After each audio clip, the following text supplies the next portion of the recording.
Why are we passing the policy before we know what's in it?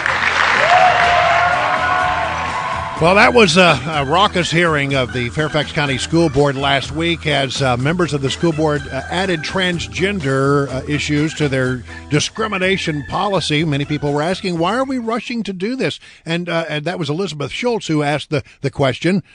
We don't even have the policy. Why are we pushing this now until we know what the policy is going to be?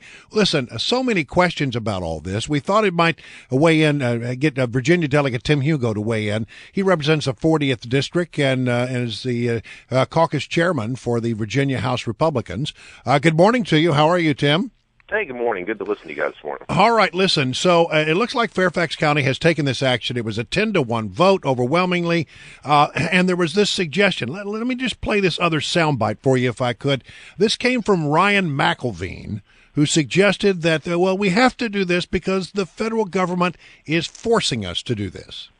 Finally, and most importantly, as you've heard tonight, we are, in fact, being compelled to make this policy change by the Office of Civil Rights of the Department of Education, which has directed all school districts in the United States to amend their non-discrimination policies to include gender identity.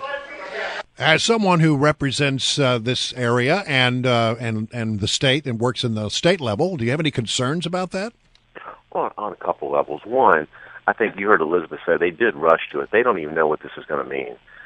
Fairfax County spent years trying to study whether or not to open early, class schools early, and now just in a matter of weeks and days, they don't know what they're going to do, what this is going to require. They're going to have to go hire a consultant to spend hundreds of thousands of dollars to tell them what to do on this. I think that, in the federal government, I think Fairfax was looking for an excuse to do it, and I think they hung their hat on this. Gloucester didn't do it. Stafford County didn't do it. They said no to this. Same wording was out there, concerns, but they said no, we're not going to do it. Fairfax was looking for an excuse, and they did it. I think it's really a unfortunate political correctness that's kind of taken over, I think, the Democratic Party and the liberals too quickly, and I think to the detriment of a lot of teachers and kids and families. When you say to the detriment of kids and families, what are your concerns with this new policy? I mean, according to Mr. McElveen, when he made his statement here, he said that that nothing will change in how we handle cases of transgender and gender nonconforming students and employees. That they'll undergo the same vetting process with school staff to ensure their claims are legitimate and made in good faith, and they haven't had any issues up until this point. What is your worry, Delegate Hugo?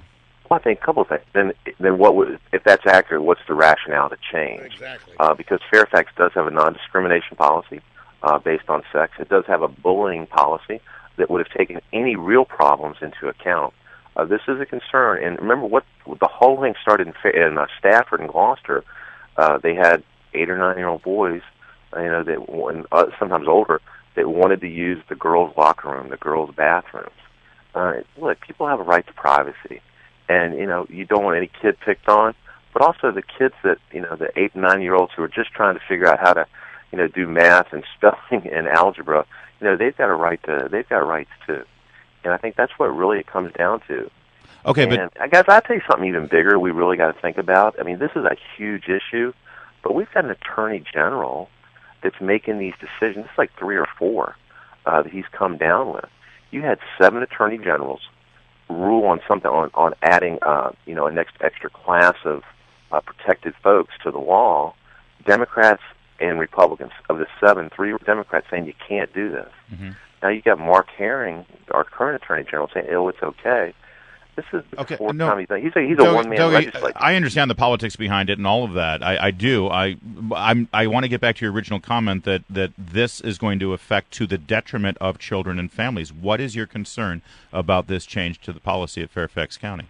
Just what I said. You will have now kids. The potential is, and not some potential will happen, that somebody will say, I now identify as a girl or I identify as a boy. I want to use the boys' locker room, but I'm biologically a girl, and vice versa. But isn't that happening right now, even without this policy? I don't think that's not happening in Fairfax. No, I don't think that's happening in Fairfax now. No. Okay, it's not. But it will. But that's what will happen. I think he is fundamentally factually wrong. Okay. that's happening. That's what I was getting to. Okay. And what we're saying is, if somebody's being bullied, there's a bullying policy, and you shouldn't put up with that. If somebody's being discriminated against, fine. Yeah, but this is taking it to a next level. Well, listen, there was a great deal of outrage among many people who attended the meeting. I mean, overwhelmingly, the number of people who attended the meeting were against this policy, and yet the school board went 10-1.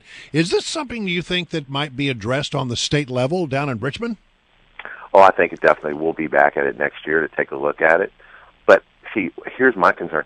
I already think the law is clear, and so do 7 attorney generals, Democrats and Republicans. They're saying Fairfax County doesn't have the authority to do this on their own because only the General Assembly, your elected senators and delegates, have the ability to add a class of protected individuals to the law. Is there someone who could point that out to Mr. McElveen?